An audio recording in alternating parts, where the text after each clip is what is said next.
your life around those experiences. And you realize that you are not safe in either personal or your social environments. Clearly, I mean, just and understandably, this made me seek justice. This made me seek balance. This also, I was told, made me a feminist.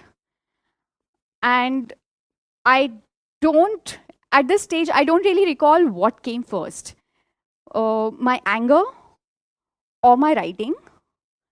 But clearly, I realized that my creative outbursts were cradled in this deep seated consciousness or deep seated awareness of just injustice, which the world adjudged as feminism, like it was a really bad word.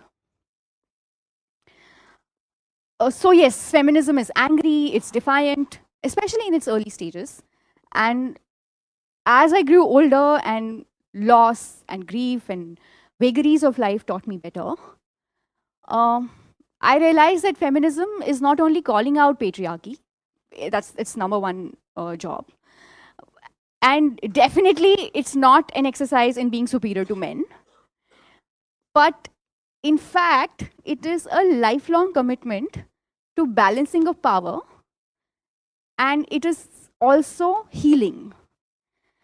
I realize that feminism is not always retaliatory, but it is also an exercise in equality, in empathy, and sensitivity. Feminism, thus, according to me, is default humanism. We are all feminists inherently. That's our home position. Now the question arises, why did my feminism / humanity become a threat to my livelihood and my creative pursuit as a screenwriter? Because mainstream is manstream. When I first began my career in 2008, 2009, soon after passing out from FTII, the stories that I brought to Bombay were largely found unsuitable to produce. And perhaps there was good reason for that, because perhaps it did not merit itself into a film, largely because of my poor craft, but also because they were all female-led. As a young artist, I was deeply confounded that why are people saying that my stories are radical and rejecting them? Because actually my stories were a cry for equality and humanity. I was really bewildered. I thought to myself, is asking for equality an act of dissent?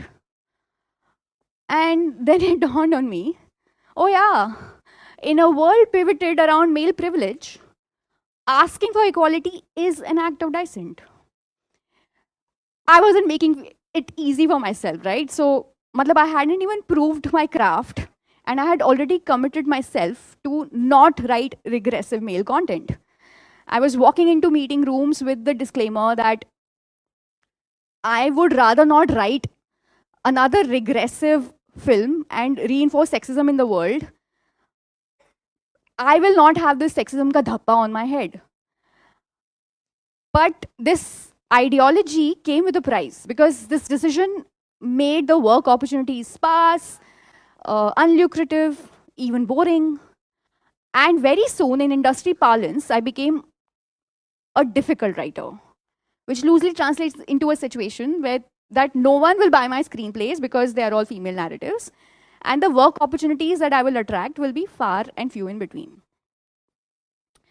So locked in this conflict of my own making, I did not always know how to proceed forward. And since there was less work and almost no money, I was left with time.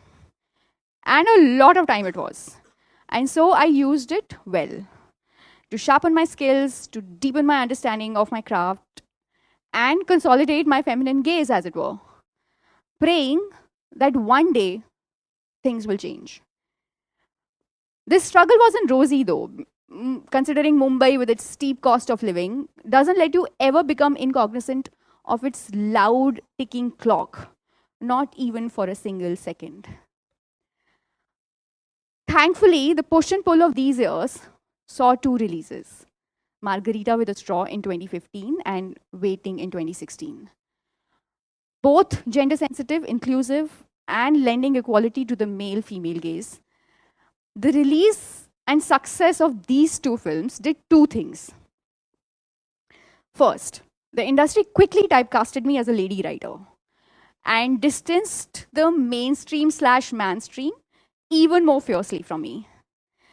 But the critical acclaim of the film, both the films, found my skills the much needed attention as a screenwriter and got me new allies. Cut to 2016. After I was roped in by director Meghna Gulzar to co-write her ambitious and difficult film on acid attack, we met acid survivor Lakshmi Agarwal for research to base the film on her life. In my interactions with Lakshmi, I realized I used to get goosebumps by Lakshmi's quiet heroism. Lakshmi was no victim. She didn't complain. She just found solutions. This sense of unquashable humanity not only became the guiding light of our film Chhapaak, now starring Deepika Padukone, playing Malti based on Lakshmi, but personally for me, a manifesto for what remains now of my life and my creative pursuits from here on. And it goes like this. Just like air, water, sunlight, Wi-Fi, gender sensitivity